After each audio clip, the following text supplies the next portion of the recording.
We've just pulled up at Barrington Tops on the western side. It's going to be incredible. We've just come up through the Hunter area, stopping at Lingalong Hotel and Moon and Flat, I believe it was called. Both are amazing pubs, both dog friendly, incredible service, great beers on tap. Let's show you what Barrington Tops is like with a dog.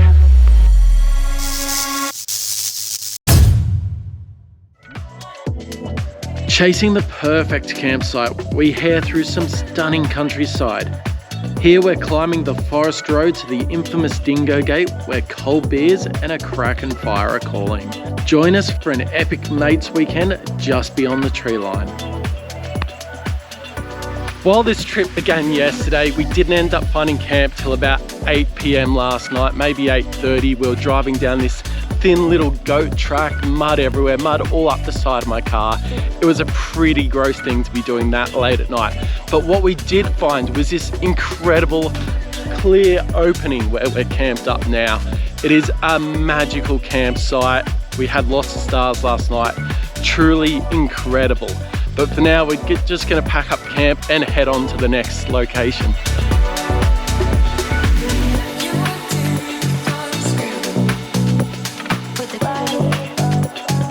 I'll forever harp on about it. Whenever you roll out of camp, just come back, check that you're leaving the place better than you left it.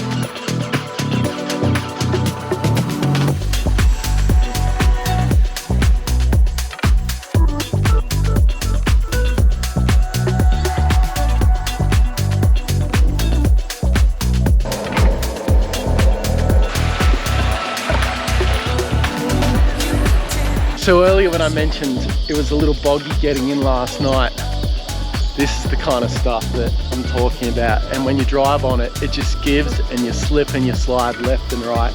It's really, really gross, really wet and really clay-like.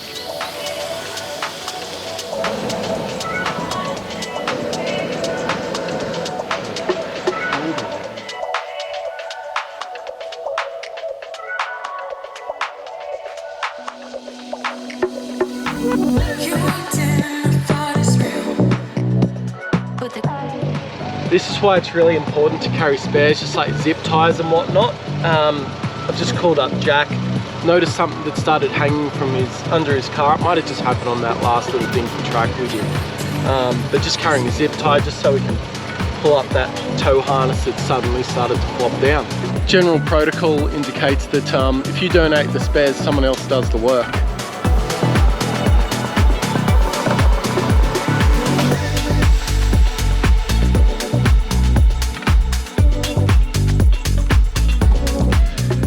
Alright, we've just pulled up at a place called Aussie, where the publican from Lingalong Hotel has told us about. Apparently it's like a Tasmanian devil sanctuary.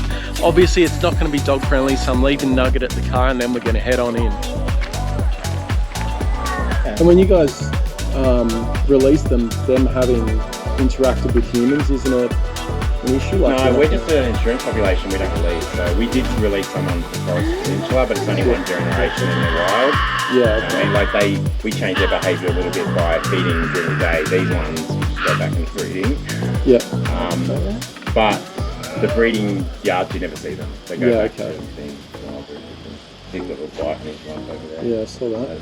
So here are these Tasmanian devils. They are closed right now. We're going to be here tomorrow.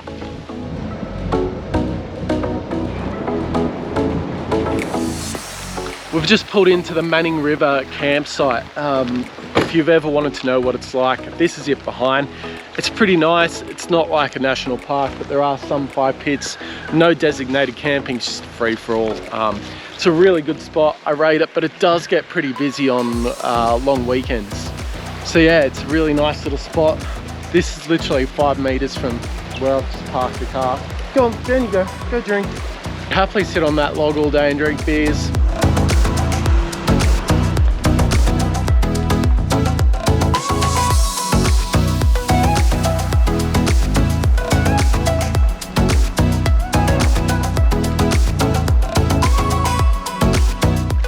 We've just pulled up at the car park for a very, very special rock, which I'm sure everyone knows what it is. But we can leave it to your imagination as to what it looks like, but I think we'll all be in agreement. So the thing about this is it's one of those things you don't see until all of a sudden you see it. And it's sort of, I just want to walk along so you know what it's like. Duck under here. And then all of a sudden, oh, what's that? It's huge.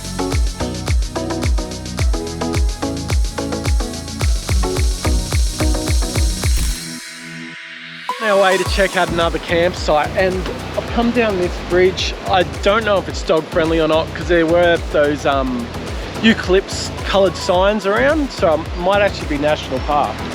But this is stunning. Check this out. Like, absolutely gorgeous. If I weren't scared of leeches, I'd be right in that water now.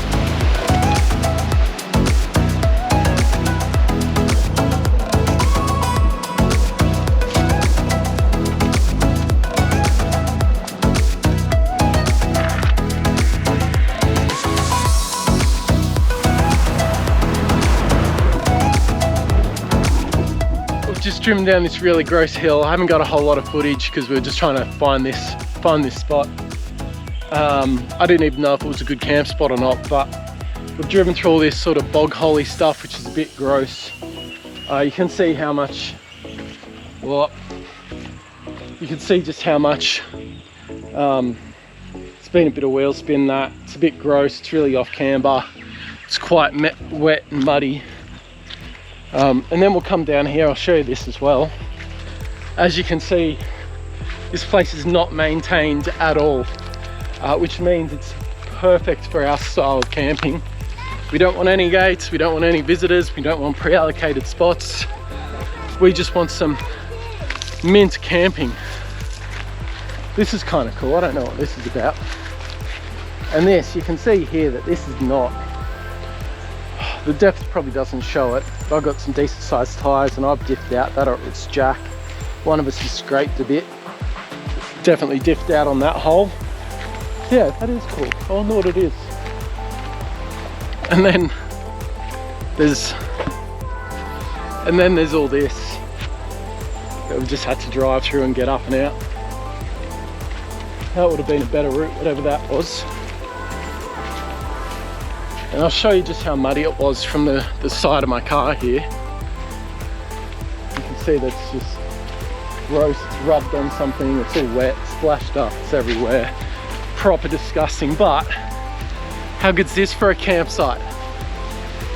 Magic, eh? So I'll have a little fire right down here on the water, look it out, see if we can catch something. But this looks mint, and Jack's meant to be smoking up some meat tonight, so I'm pretty pumped for that. As for the rest of the destinations, I think we'll try and hit them tomorrow.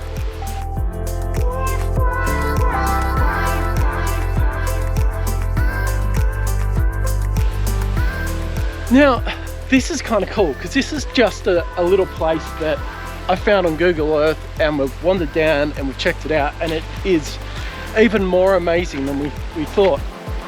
But the coolest part is there's no rubbish anywhere and it's absolutely clean, but it was a serious effort to get in here. Now, I don't know if it's cleaner because there's more people, that it's more of an effort to get in, so you need to respect the bush more, and just the people that can get here have got a greater understanding of taking care of nature, taking care of their vehicles, and just generally the outdoors. Or if it's this clean because no one comes here. I mean, obviously they do, because the tracks are all a bit muddy and a bit gross, and there's fresh tyre tracks. But overall, the place it's really clean. I think if anyone didn't drive those tracks for like 2 years, they'd get reclaimed by nature. So yeah, I don't know, tell me what you think. Are harder to get to places a little cleaner because they're hard to get to, or are they cleaner because fewer people go?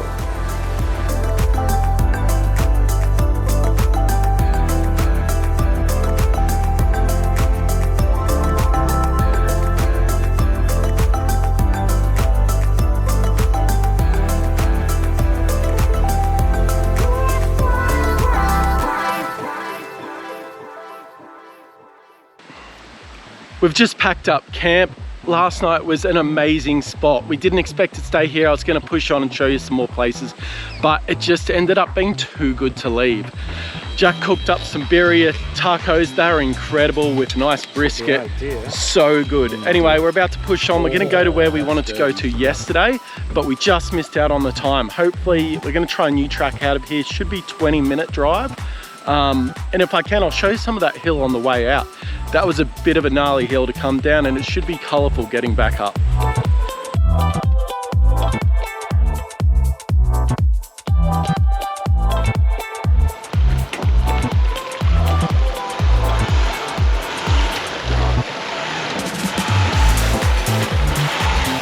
So this hill climbs, it's a bit rutted and steep, but this boulder's actually right in the center of the track.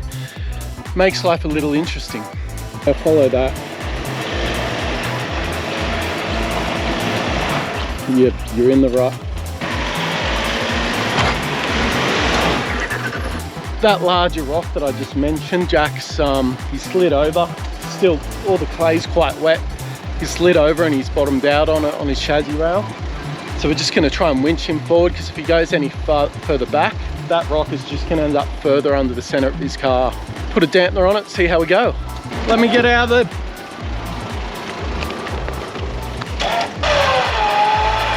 Left hand down. Oh, I mean, it looks sensible from here on up. Yeah, I was going to say, it looks all right. I'm actually going to pick the left-hand line coming up this hill.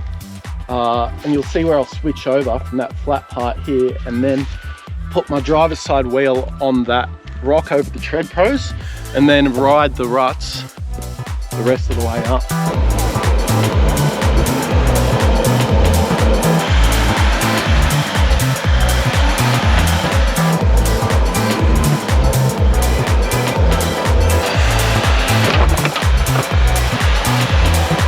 Yep, keep doing that. Yeah, easy.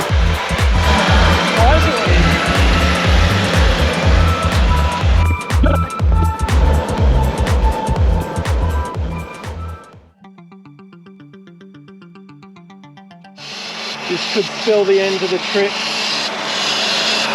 I've just had a coolant light come on.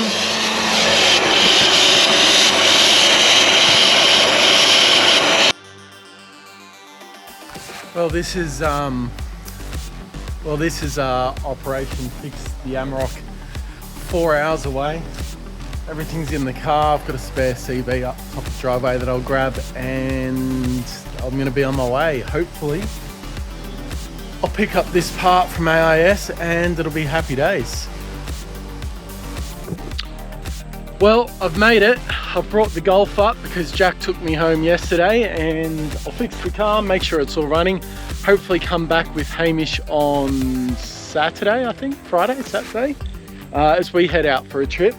But this is what I've got to put in. This is a $200-300 part. It's really brittle and plastic, so I'm kind of surprised that Volkswagen used that. Anyway, I'm going to get to it, see if I can do this repair, put it on, put more coolant in, and hopefully it's good to go.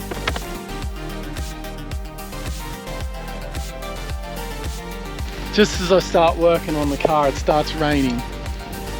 Awesome. This is a life I love, apparently.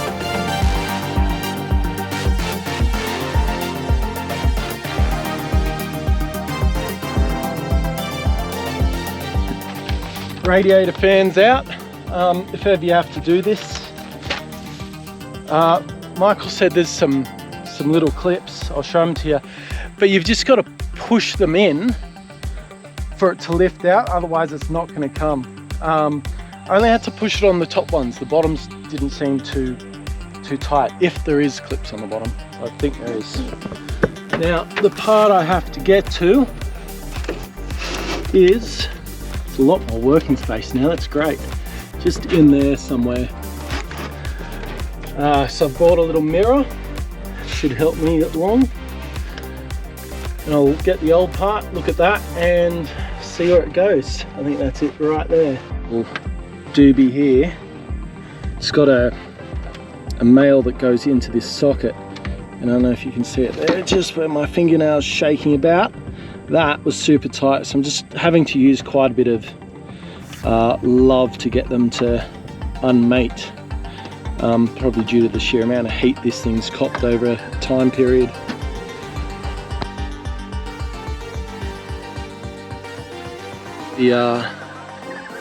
The pliers in that, made sure I've grabbed the inside of it. Held this with my finger. Just giving it a really, not rapid, but a very firm pull. And it's just kind of popped off. But yeah, that wasn't easy. Felt like I was going to break it.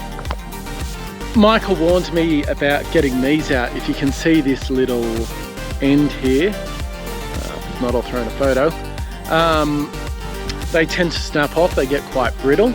But I found just getting the bolts out, snapping the hose off, if I just wiggle it slowly, like 10 degrees each way while applying a gentle pull, they just initially popped out. It was a lot easier than I'd expected. The hardest part is getting the Torx screws out. Some of them you need something really short and stubby, other times you need something really long and thin.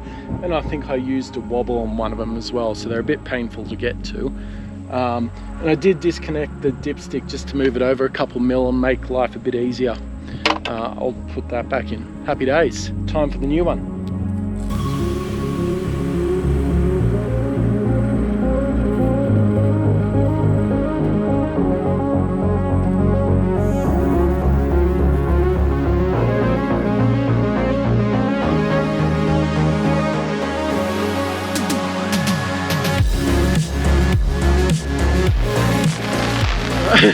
We're here on a recovery mission.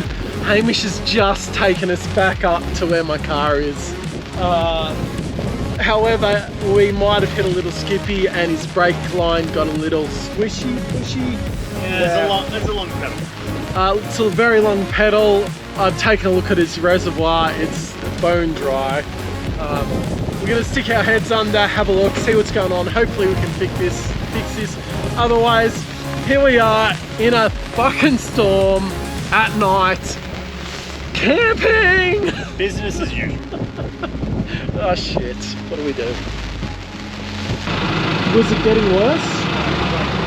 I'm bottoming out now to get in. Were you bottoming out before? No. It's got progressively worse, but now I feel like I've got a little bit of pressure. Right. There's nothing in the reservoir. Pop the bonnet. Right? Alright, Hamish and I have had a look at his car and we can't find this leak in the brake line, so I think that's a tomorrow issue. For now, we're just going to set up camp on this, I think it's a cattle station or something, we don't know. It's, what did it say on the way in? I just saw cattle station. Yeah, some sort of... the name of it, but yeah, it's a station or something. Yeah, we're on some sort of station. We're just going to camp out here on the roadside because, well, the recovery vehicle is out of action and my car, well, there's no point going to town because nothing's open because it's 10 o'clock. And the side of the road is a swamp, so I'm going to sleep in the car and not even bother setting up the swag. Yep, there we go. That's it tonight. So we're going to have a few 2 beers, regret our life choices, and... The regrets already started. Regrets started. Come back tomorrow. Yeah, so it's about 7 AM. Next day, Hamish is up, I'm up. He wants to leg his car back to Muswellbrook or as close as we can get. We'll see what actually happens, but yeah, I'm suspect. I think I'm still losing coolant. Hamish has got no brakes. Probably just stick it in low range and we'll crawl along, but see what happens. So small wins. I'm not leaking coolant. It must have just been getting some more air out of the lines when it dropped before overnight, and again a tiny bit this morning, but she seems to be sitting happy with a good coolant level. I'm all good. I've just got a slight steering issue. One of my struts has come a little loose, but I need a jack to fix that, but it's sitting steady and it's handling okay. I think, yeah, the only issue now is Hamish's brake line. It's a win for now. We're moving. Well, we've done it. We've fixed Hamish's brake lines. We've just sort of clamped it off and worked out. Turns out it was bleeding from the drum, which probably means the cylinder's gone.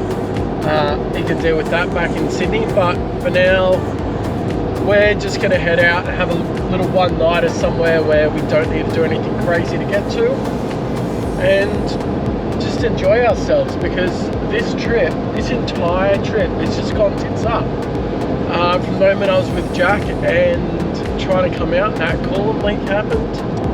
Huge thanks to Michael from Advanced Installs, because he sort of, as soon as I told him what was going on, he knew exactly what it was. He's right onto it. Went in, picked up the part, fitted it on my own with the Golf, then drove up with Hamish last night and picked up the car. So yeah, it's been one hell of a trip. Didn't go to plan, but that's it. Hopefully it gives you an idea of how determined you need to be sometimes just to go camping, and that you can't let the little things get you down. Sorry, it wasn't what I was expecting to film. I hope you've still enjoyed it. I hope you've taken some value away from it, and just generally what life is like driving a four-wheel drive. Anyway, cheers, thanks for that. Hopefully I'll show you the next one.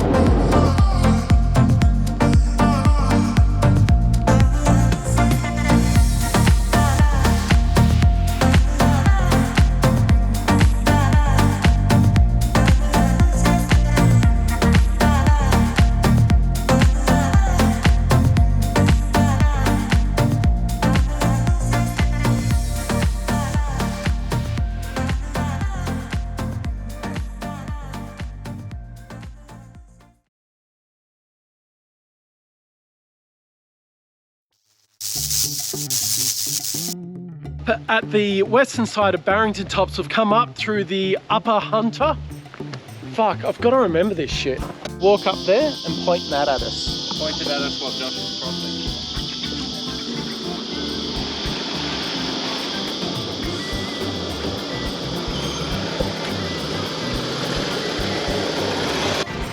There you go. No, you fucking fix it. I'm not fixing it for you. It's your car. It's just like acting like you're doing it, then here you go. Yeah, I've donated the spares. I'm not actually going to do it. I think this is going to be a long 20k. Yeah, I think so. It's official. Hamish. Hamish. I've answered the word. Sorry? I've answered the word. How many people call you Hamish? Not many. Hamish is at shore. If he needs to set up the swag, because some people know where we are. You're really well practiced at that. It's a pretty normal motion. It was. I mastered it in my teens. Whatever you got to do to get the juices flowing. It's flowing now. The hoses make it so much easier. I mean, sometimes cleaning up is the fun bit. Make it for some. Not me.